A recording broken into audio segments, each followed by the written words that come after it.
جن صاحب، ایک طرف ہم دیکھتے ہیں کہ بھارت جو ہے مسلسل لائن آف کنٹرول کی اور ورکنگ باؤنڈری کی خلاف ورزی کرتا ہے، ساتھ ساتھ اب وہ اسرائیل سے اسلحہ بھی لے رہا ہے. تو بھارت کیا سمجھتا ہے کہ وہ صرف طاقت کے استعمال سے اس خطے کے علاقائی چودھری بن کر سامنے آ سکتے ہیں؟ دیکھیں، اسرائیل سے نہیں خالی بلکہ پوری دنیا سے بھارت جو ہے وہ اس وقت دنیا کا سب سے بڑا اسلحہ کا خریدار ہے. سب سے زیادہ پیسہ اسلحہ کی خریداری پہ اس وقت بھارت خرچ کر رہا ہے. تو وہ ایک جنگی جنون ہے، ایک بھوت سوار ہے سر پہ کہ یہ بھی لے لو وہ بھی لے لو، فوج مضبوط، فوج بالکل ماڈرنائز کر دو. یہ چیزیں جو ہیں یہ اس لیے کی جاتی ہیں جب آپ کے عزائم اندر وہ معاندانہ ہوتے ہیں، وہ دشمنی پر مبنی ہوتے ہیں.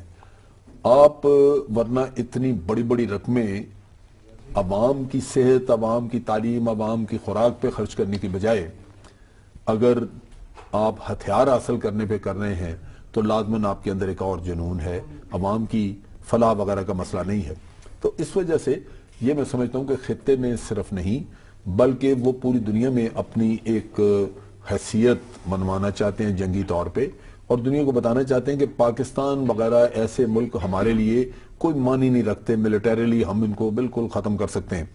تو اس سے ان کی پوزیشن ایسی مضبوط ہو کہ کل ان کو سیکورٹی کونسل میں پرماننٹ سیٹ حاصل کرنے میں آسانی رہے.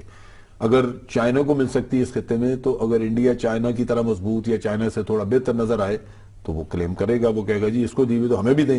تو یہ ان کا بنیادی مقصد اس وقت یہی ہے کہ اگر انہوں نے دنیا میں کوئی اجارہ داری حاصل کرنی ہے خطے میں یا دنیا میں اپنی پوزیشن انہیں بنانی ہے تو ان کے پاس سیکورٹی کونسل میں ایک پرماننٹ سیٹ ہونی چاہیے جہاں ویٹو ہو، جہاں ان کی رائے کو ایک وزن دیا جا سکے.